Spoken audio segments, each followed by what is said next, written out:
So back in 9 AD, the Roman Empire, this seemingly unstoppable force, just slammed into a wall. And it wasn't a fortress or some rival superpower, it was a dark, tangled forest in a place they called Germania. What went down in that forest was so utterly catastrophic that it literally redrew the map of Europe and haunted an emperor right up to his dying day. So let's get into it. Let's talk about the battle that broke an empire's will to expand. Imagine this. For years after this one battle, the most powerful man on the planet, the Emperor Augustus, would just wander his palace, sometimes banging his head on the walls, shouting this over and over again. Quintilius Varus, give me back my legions. But why? I mean, Rome had lost battles before, plenty of them. Why was this one defeat, the loss of these 3 specific legions, so different that it changed everything? To really get the scale of the shock, you have to understand the man and the empire he built from the ground up. Because before this crisis, Augustus wasn't just a leader. He was the undisputed master of the Roman world, a political genius who had done what everyone thought was impossible. And just look at this map. This is his life's work. After decades of brutal, bloody civil wars that tore the Republic apart, Augustus brought peace, the famous Pax Romana. He created a whole new system of government. He kept the Senate around to make it look like the old Republic was still kicking. But make no mistake, all the real power was in his hands.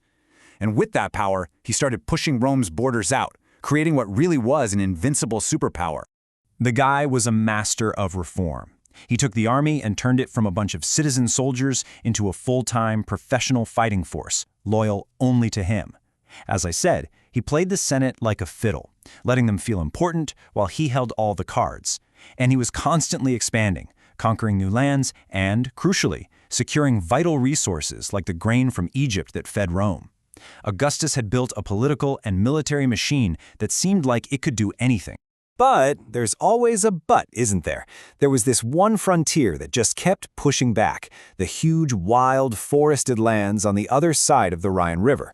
For years, Roman armies had been fighting there, pushing deeper, thinking they were this close to creating a brand new Roman province they would call Germania. And this right here, this gets to the absolute heart of the problem. You had the Roman view, where their governor, a guy named Varus, thought the job was basically done. He was already setting up Roman courts, collecting taxes. He saw a land that was pretty much tamed. But the reality? Oh, it was a whole different story. The Germanic tribes were fiercely independent. The terrain was an absolute nightmare for Roman legions, and worst of all, a massive conspiracy was being cooked up by a man Rome thought was one of their own, a German chieftain named Arminius. Now, Arminius, he was the key.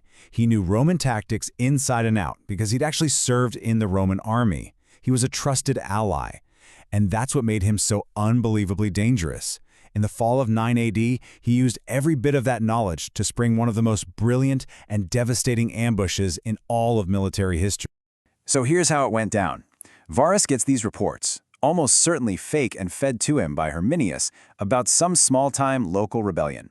Varus, full of Roman confidence, barely gives it a second thought. He takes his 3 legions, the 17th, 18th, and 19th, plus all their support staff and camp followers, and marches them off the main Roman roads and straight into the dense, dark Teutoburg forest. He was walking right into a kill box.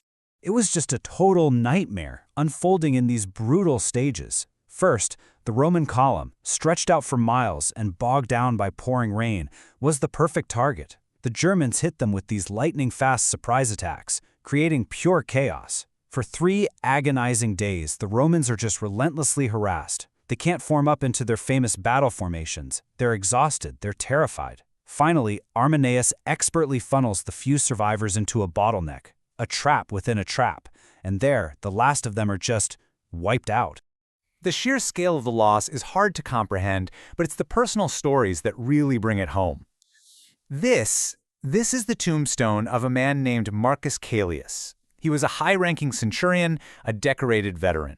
His brother put this monument up for him, and the inscription basically says, "If his bones are ever found, please let them be buried here." His body was never found. He and thousands like him were just swallowed by that forest forever.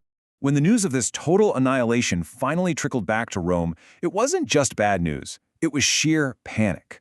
Augustus, the guy who had built this unbeatable empire, was suddenly faced with its absolute vulnerability in the most brutal way you can imagine. The number is just staggering. Around 20,000 people. Roman soldiers, auxiliaries, support staff, an entire army group. That was about a tenth of the entire Roman military at the time, just gone, vanished into the woods. The loss was so deeply traumatic that the numbers of those legions, 17, 18, and 19, were seen as cursed. They were struck from the records and never, ever used again. But here's the thing, and this is the real mystery we're here to solve today. Rome had suffered worse, way worse. The Republic lost way more soldiers against Hannibal at Cannae, and they still came back and won the war. So why was this time different? Why did this defeat stop them in their tracks? Well, historians have been chewing on this question for 2,000 years, and the explanations pretty much boil down to three main theories that help us understand why the Roman war machine finally, after centuries, just stopped. All right, so let's tackle the big question head-on. Why, after centuries of just nonstop expansion, did the Roman border solidify right here, at the Rhine River? Why did they give up on conquering Germania? Okay, theory number one. This one is all about psychology. It argues that the decision wasn't really strategic or economic, but deeply, deeply personal. You have to understand the sheer shock of it all. It was one thing to lose to another civilized empire like Parthia, but to lose 3 entire legions to people they saw as disorganized barbarians, that was a massive blow to the Roman ego. For Augustus, it was a humiliating failure at the end of his life. In fact, his final advice to his successor was literally, don't expand the empire. And you can see why later emperors might think, you know what, why go back to that cursed forest when I can get my military glory somewhere new, like Britain? Now, theory number 2 says, hold on a second, it wasn't an emotional freakout. It was a cold, hard, strategic calculation. It was a complete shift in how Rome thought about its military and its borders. The argument here is that this disaster forced Rome to grow up a little. Augustus and the emperors who came after him knew how a republic dies. A popular general wins a huge victory, his legions love him, and he marches on Rome. So they made wars of conquest something only the emperor could really authorize. And from that point of view, the Rhine River wasn't a line of defeat, it was the perfect border. Strong, clear, and easy to defend. It was a smart, deliberate choice to consolidate power, not a sign of fear. And that brings us to the third theory, and honestly, it's the one that most modern historians really lean into.